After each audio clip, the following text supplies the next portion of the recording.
tout à fait.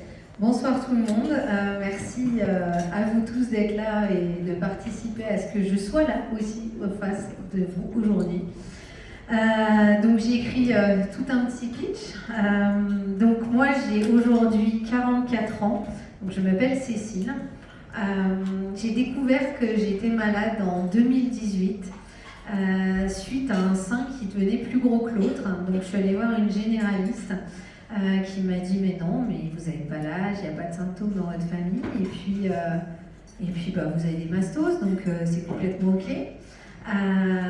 Du coup elle a dit bon écoutez, on va faire peut-être une échographie au cas où, et le au cas où je suis allée voir un échographe et il me dit écoutez, je vois rien. Moi à cette époque-là j'étais commerciale, j'étais à fond. Voilà, mon objectif c'était de vendre toujours plus, j'étais allée jamais assez vite pour moi, bref, la course à l'échalote. Et à ce moment-là, je dis au gars, donc ce qu'il me disait ça m'arrangeait, hein, clairement, j'allais pouvoir retourner bosser, j'avais des clients qui m'attendaient, fallait pas déconner. Et puis je lui dis mais quand même, j'ai un sein qui a grossi. Il me dit ah bon, quand on va faire une mammographie, il me dit écoutez la mammo c'est pas clair, je vois pas, c'est ni oui ni non. Et à ce moment-là, il me dit on va faire une ponction. À ce moment-là, on était en juillet 2018. En août, je pars en vacances avec mes enfants, donc je pars à Annecy et j'ai une douleur au ventre, un truc de dingue. Donc je vais aux urgences parce que je devais partir une semaine après à Londres avec mes enfants. Et par sécurité, je me dis, moi, en plus c'est bon, j'ai une suspicion de cancer, si en plus je la l'appendicite, c'est bon pourquoi. Bref, je vais aux urgences, je leur dis que j'ai une suspicion, mais qu'il n'y a pas de résultat pour l'instant.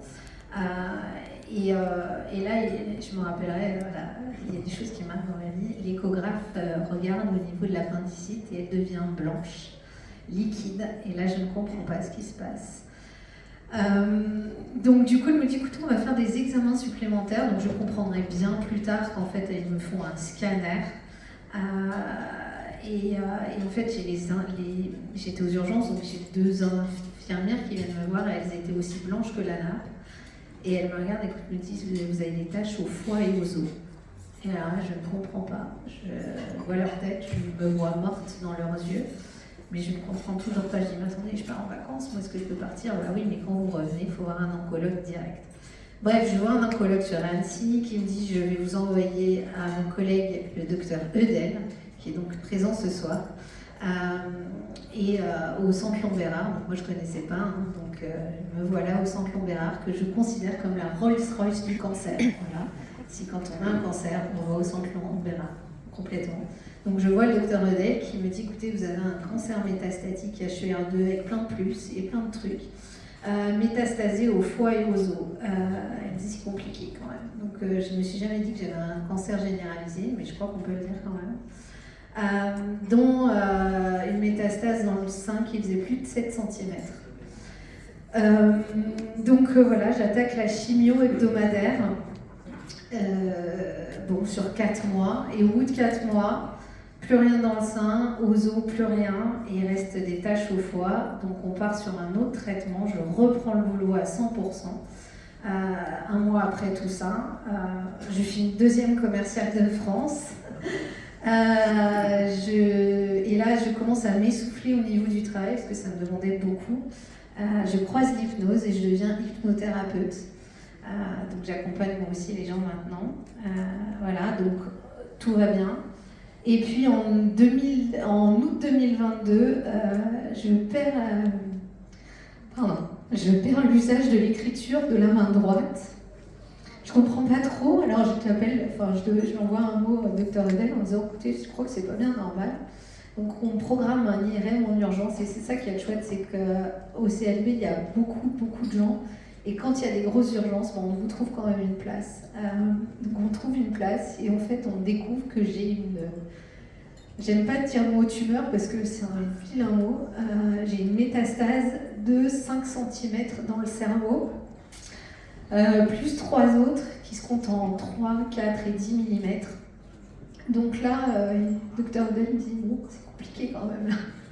Donc on attaque un autre traitement qui met 4 mois, et au bout de 4 mois, la plus grosse métastase a complètement nécrosé, et les 3 autres ont bien diminué, donc c'est un vrai résultat. Donc c'est chouette, je récupère l'usage de l'écriture et je récupère l'usage de la jambe droite parce que j'avais tout perdu.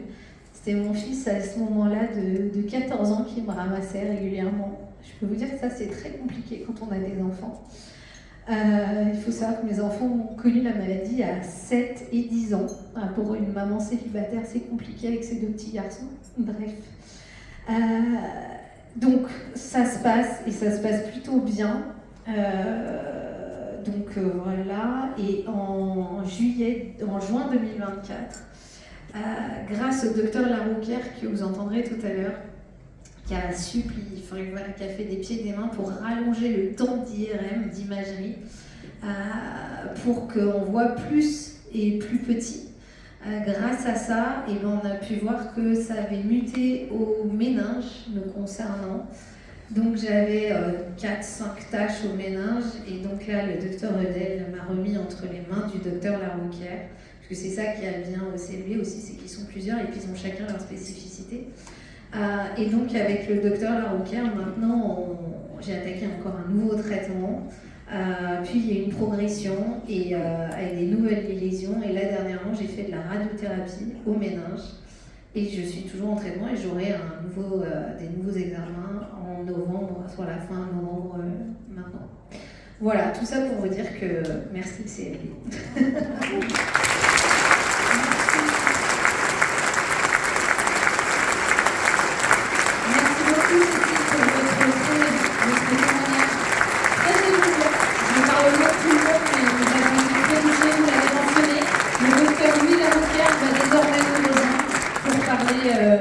De votre traitement. Cécile, je me permets, aujourd'hui, comment est-ce que vous allez? Moi, je vais très bien. Ça se voit. Merci pour votre courage, votre émotion, et en effet, on comprend que ce parcours a dû être particulièrement difficile. Et aujourd'hui, vous êtes toujours suivi par le professeur Larouquière. Nous vous écoutons. Le docteur, pardon. Je vous ai un petit peu... Bonjour à tous, merci d'être présents ce soir. Je rebondis à ce beau témoignage sur le fait qu'au Centre Léon Bérard, on essaye de mettre tous les moyens pour le patient, à la fois que ce soit les moyens humains, et c'est, je pense, vraiment important de le souligner, c'est ce qui reflète le parcours de sa maladie, mais également on met tous les moyens en termes de compétences, et ça, c'est pas toujours présent de partout. Ici, on s'est équipé à la fois de compétences médicales, de compétences en termes de recherche clinique.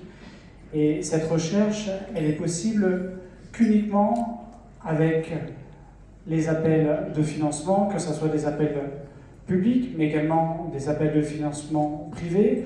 Et c'est grâce à cet argent qu'on peut récolter qu'on est capable de pouvoir proposer des nouveaux traitements, des nouveaux procédés, et de donner de l'espoir à ces patients qui en ont besoin.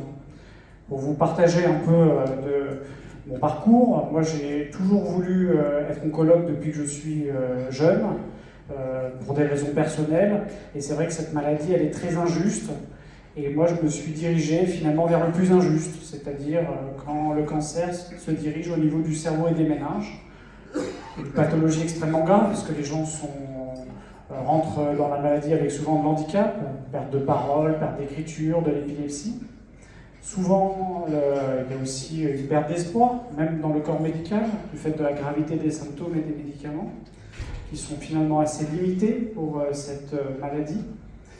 Mais je me suis rendu compte qu'au cours de mes études médicales, et puis après au cours de mon parcours médical, que finalement il y a toujours des traitements, il y a toujours des choses qu'on peut faire et on peut toujours optimiser. Et entre le début de ma carrière médicale et aujourd'hui, les choses ont radicalement changé.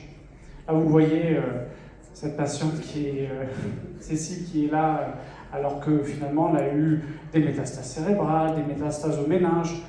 Et regardez comment elle est aujourd'hui.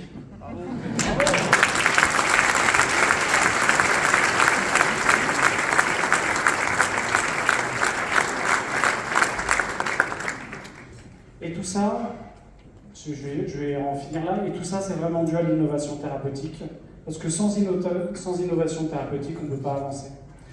C'est dû aux nouveaux médicaments, aux projets de recherche, aux équipes de recherche, Et plus tard dans la soirée, mes collègues interviendront dessus, mais le seul moyen d'arriver à proposer des meilleurs traitements, des meilleurs soins, c'est forcément en passant par la recherche, c'est-à-dire de découvrir des nouvelles molécules, des nouvelles cibles aux tumeurs, des nouveaux moyens de traiter les patients. Et c'est que comme ça qu'on arrivera à continuer à donner de l'espoir et à faire vivre les gens de plus en plus longtemps, jusqu'à évidemment espérer des rémissions et des guérisons quand c'est possible. Je vous remercie.